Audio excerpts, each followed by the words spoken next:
Sawasdee Thank you for joining us for the midday edition of NBT World Brief right here on NBT and NBT World. Yormi Suraphalaw Tharanarit. Her Royal Highness Princess SIRIVANNAVARI Narirat Rachakanya has graciously presented patung, or traditional Thai sarongs, and black ribbons to members of the public paying respects to Her Majesty the late Queen Sirikit, the Queen Mother.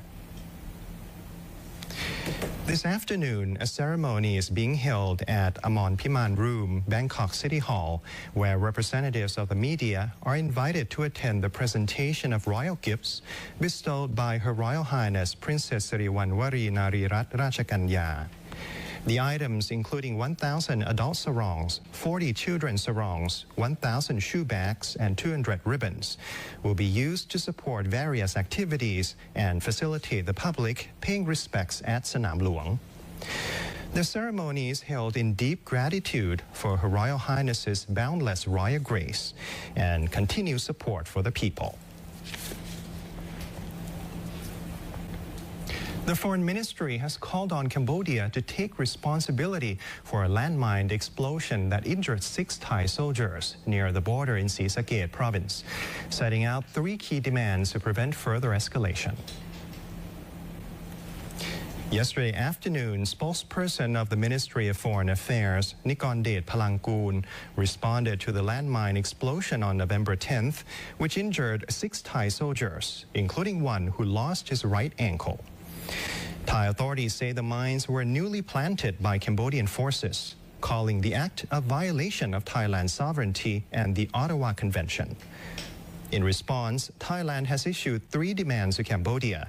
1. Express regret over the incident. 2. Conduct a thorough investigation into how and why the mines were planted. And 3. Prevent similar incidents from occurring in the future, with ASEAN observers monitoring compliance. ฝ่ายไทยจึงเรียกร้องให้ฝ่ายกัมพูชาดำเนินการ3เรื่อง 1. แสดงความเสียใจต่อเหตุการณ์นี้ 2. ดำเนินการสอบสวนกรณีดังกล่าว 3. การดำเนินการป้องกันไม่ให้เกิดเหตุการณ์เช่นนี้อีกในอนาคตทั้งหมดนี้จะต้องให้ AOT รับรู้และเข้าไปตรวจสอบด้วย Until Cambodia fulfills these demands, Thailand has suspended the joint peace statement and postponed the release of 18 Cambodian soldiers detained in Thai custody. ประเทศไทยขอเรียกร้องให้กัมพูชาแสดงความรับผิดชอบด้วยความจริงใจและสุจริตใจและให้คำมั่นที่จะสอบสวนกรณีดังกล่าวอย่างจริงจังและดำเนินการป้องกันไม่ให้เหตุการณ์เช่นนี้เกิดขึ้นอีกAt 10 a.m. today, Foreign Minister Sihasak Phongket Kaew also briefed the diplomatic corps on Thailand's stance and recent border developments. Bangkok also plans to notify the UN, Japan as the Ottawa Convention chair, the US, Malaysia as the ASEAN chair, and other ASEAN members to ensure international awareness and oversight.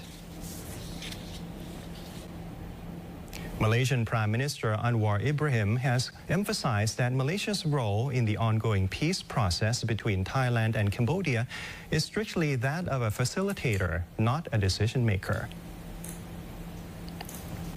During a parliamentary session yesterday in Kuala Lumpur, Malaysia, Prime Minister Anwar stated that Malaysia has acted solely as a mediator in the peace talks between Thailand and Cambodia and has never imposed terms on either party.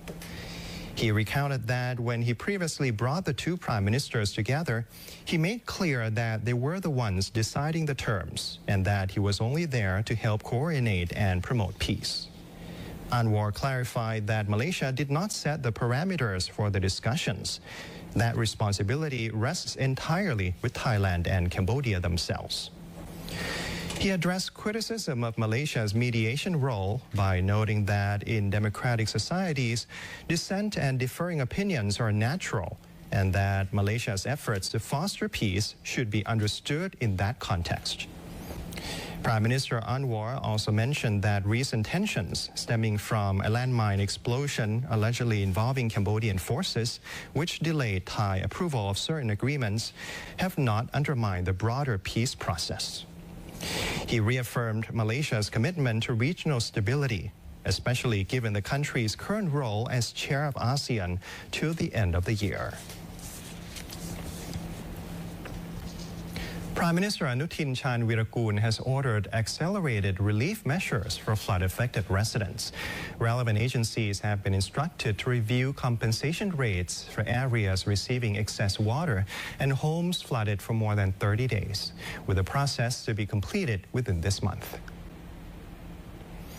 Government spokesperson Siripong Angkasakul revealed after the cabinet meeting yesterday that minister attached to the Prime Minister's office, Paradon Prisananantakul, reported on the flood situation caused by Tropical Storm Kameyi, which has increased water levels in reservoirs, especially the Pumipon Dam. The National Water Resources Office will release water to the west and east floodplains to delay flooding in residential areas, which will affect local communities. The Prime Minister instructed Deputy Prime Minister and Director of the Natural Disaster Relief Center, Sopon Saram, and Deputy Prime Minister and Minister of Agriculture and Cooperatives, Thamanat Prompao, to review new relief rates for floodplain areas and additional compensation for homes flooded over 30 days. The Prime Minister emphasized completing all compensation measures within this month. Deputy Prime Minister Sopon added that the current water situation is under control. Additional relief measures will be considered for homes flooded over 30 days, and discussions will continue with the National Water Policy Committee to ensure balanced water management across all areas. Based on the recent satellite images of GISDA, or the Geoinformatics and Space Technology Development Agency, covering September to November 2025, flood-affected areas have been mapped out in detail. Black zones indicate areas with chronic flooding lasting over 60 days. Meanwhile, the red zones show areas flooded for more than 1 month. These regions directly impact residents' livelihoods, agriculture, infrastructure, and the environment. Immediate relief, rapid water drainage, and long-term infrastructure planning are crucial. GISDA emphasizes that satellite and scientific data provide an essential evidence-based foundation for fair and efficient disaster relief and sustainable flood prevention strategies.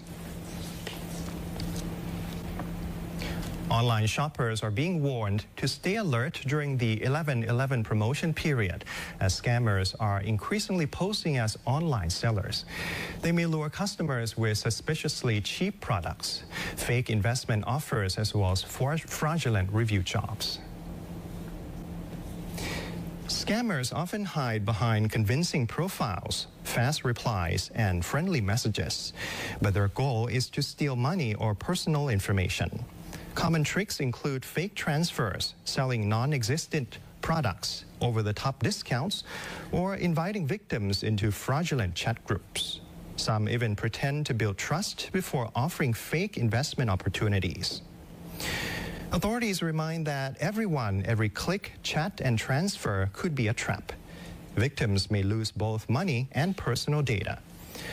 If you suspect fraud, contact the Technology Crime Suppression Operations Center hotline at 1441 for assistance. And that wraps up this edition of NBT World Brief. Stay updated with the latest developments right here on NBT and NBT World. And for more stories, you can simply scan the QR code on your screen to access our full coverage across all media platforms. Have a nice day. สวัสดีครับ